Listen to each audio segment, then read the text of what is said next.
Anglers Extra. Back on the Anglers Extra pregame show, Josh Schaefer joined by manager Tom Holliday for today's manager show as the Anglers visit Stony Brook Field in Brewster for Game 2 of the 2018 East Division Championship Series. A's one win away from the Cape League Championship Series. Coach, how's it going? Good.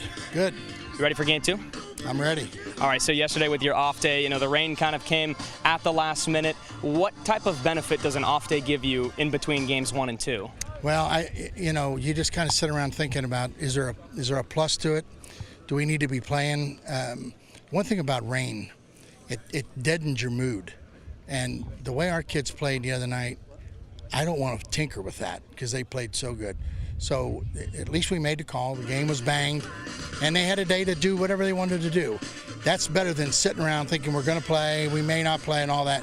That's what I hate about rainouts. So that call made early was really good. Kids got a day to rest up, go enjoy each other, and quite frankly, I didn't know what to do with myself, so I just cleaned up my apartment. Well, Coach, some late inning runs for Brewster in the 9th inning in Game 1 at Veterans Field. How do you quell any type of momentum that they have coming into Game 2 after a 9th inning like that, despite a loss? Well, you give them a rain day. That killed their momentum right there. I mean, I'm sure they probably wanted to keep playing, and then they run into the rain, so that's gone. And again, we knew that, by putting Louder in, we were giving up a chance for momentum, but he's pitched pretty good. So we didn't concede that inning, and we didn't want to go and let them turn it around. In fact, we would have used Kyle Hurt for an out if we had to. So, whatever it is, this guy's won the championship in this league, so he's not going to let his kids roll over. And we're expecting a battle here in their ballpark to protect our own territory, and we're going to play it like it's another game, and if we don't win, we'll play tomorrow night at home. Now, you guys have a plethora of lefties on your roster here in this ball club, and you're facing off with a team today that has no more left-handed arms available in the bullpen. What does that look like, or what does that make your lineup look like today?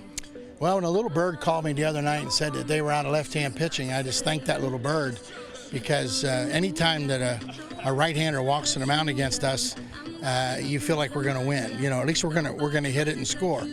And more importantly, you can plan your lineup that way. And like I've told you all summer, if you're going to beat us with a right-hander, he better be really, really good, and he better go 9 innings.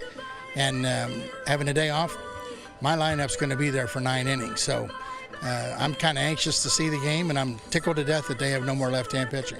Well, Zach Lingenfelter, the right-hander, on the mound today for the Brewster Whitecaps. He'll start against the right-hander from Georgia Tech, Tristan English. Coach, thanks so much for joining us, and good luck here in Game 2. Hey, and if you see that little bird flying over, tell him to call me tonight. I will do exactly that. Let's throw it back to Cooper Boardman as the Anglers Extra pregame show continues.